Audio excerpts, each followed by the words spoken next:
Me duelet finale sonte përfundoi edicioni 20 i turneut në futboll të vogël Gurra 2017, që këtë vit u organizuan nga Komuna e Kërçovës dhe Televizioni Gurra. Nga mbrëmjet finale, raportin e sjell gazetari Refik Zenku. Në një atmosferë impozante sonte ka përfunduar edicioni 20 i turneut në futboll të vogël Gurra 2017, që si vjet u organizuan nga Komuna e Kërçovës dhe kryetari Fatmir Deari si dhe Televizioni Gurra. Në finalen kryesore sonte u ndeshën Drogomishti madh e Greshnica. Pas një dueli tejet dramatik, ndeshja përfundoi baras 1-1. Fillimisht në minutën e 13, Drogomishti madh kaloi në avantazh me golin e Valdet Osmanit për të barazuar 2 minuta para përmbylljes së kohës rregullt Artan Sejdini për Greshnicën në 1-1.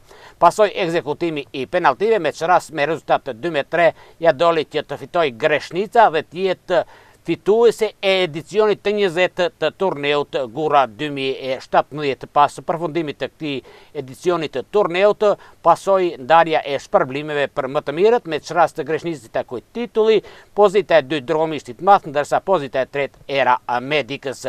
Për të gjithë ekipet organizatori kishte shpërblime dhe kupa.